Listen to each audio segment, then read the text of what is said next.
habang nakahiga ay nagtatrabaho. Ito yung idea na hindi pa kumakalat or hindi pa ito nagagawa sa iba. Ito yung idea na patuloy pa rin ang pag-aaral ni Kuya dito kung paano niya isistima ang ganitong paraan. Kasi habang nakahiga ka ay pwede ka magtrabaho, pwede ka magtatanim. Alam naman natin na ang farmers ay talagang napapagod at sumakit yung mga baywang. Kapag gumising yan sa umaga ay hindi talaga magigising agad-agad yan.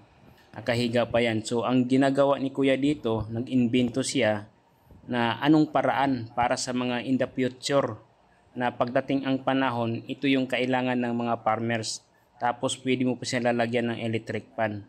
Kung napapansin mo, parang hindi siya kapanipaniwala. Pero sa ngayon, pwede pa natin itong pagtawanan ang ganitong idea. Pero darating ang panahon, magugulat na lang tayo na mayroon na itong binibinta sa market.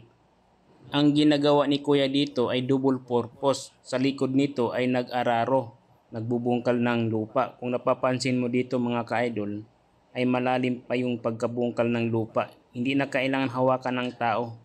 Ang ginagawa siguro ni Kuya dito, mayroon siyang remote na hawak-hawak habang ito ay nakahiga or naka-sit up na to sa system ng kanyang ka-tray. Tapos dito naman ay mayroon itong pang tractor. Ibig sabihin double purpose. Siguro kung titingnan mo ito ay parang tamad lang ito kasi nakahiga siya. Pero kung napapansin mo ay talagang madiskarte ang tao na ito.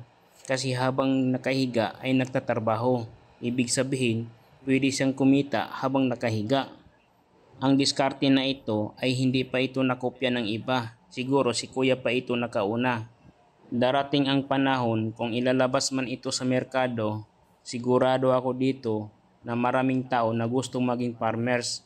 Tingnan mo dito mga ka-idol, habang nakahiga ay may gumagawa. Ibig sabihin nito, nakarelax yung katawan mo. Tapos pwede din ito sa highway.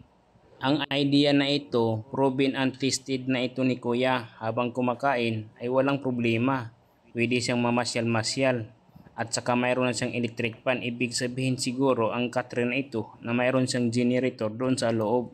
Sa panahon ngayon, ang kailangan ay diskarte. Pero kung wala kang diskarte, ay mapag-iwanan ka sa mga bagong teknology.